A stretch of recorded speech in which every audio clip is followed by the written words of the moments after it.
Well, I decided to get involved. Wichita State was very big to me. I had gone to Sunrise Christian Academy, which isn't terribly small, but was just a smaller school experience. So when I came to WSU, I was interested in building relationships, and I thought a way to do that would be to find groups that did things I cared about and make friendships doing those things. So got involved very early on student ambassadors, and it was just a wonderful way to get to know everything else going on campus, and it just ran away with me, and had a lot of positive experiences in student orgs.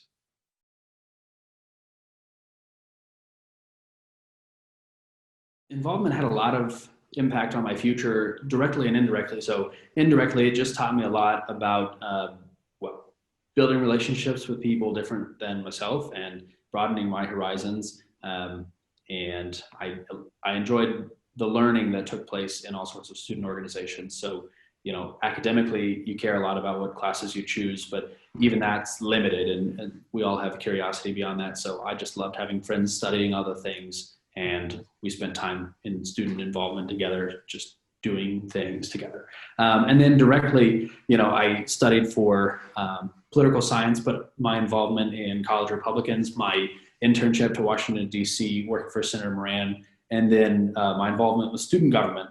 We ended up lobbying the legislature. And the first time I spoke to my future boss, Senator Wagle, who was just this last year the Senate president in the state of Kansas, she gave me my first real full-time job in politics a year and a half ago. So I built that relationship when I was student body president, asking her to take taxes off of student textbooks. So we argued about it. She didn't agree with me or the other presidents with me, but she remembered my name, she remembered who I was, and that I was articulate, and that we had a good conversation.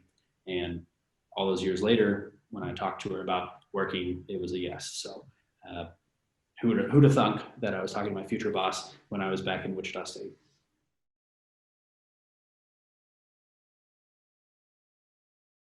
Never settle. Ask yourself constantly, am I thriving at this? Am I excited every day as I think about having a future and what I'm doing? And if not, who are the people that I'm rubbing shoulders with that are going to help me recognize what else is out there, and not being afraid to build those relationships, ask those questions, and then let it lead to choices that end up making you happier. So those relationships and the friendships you build and involvement, doing anything and everything on campus, can and will impact your academic career.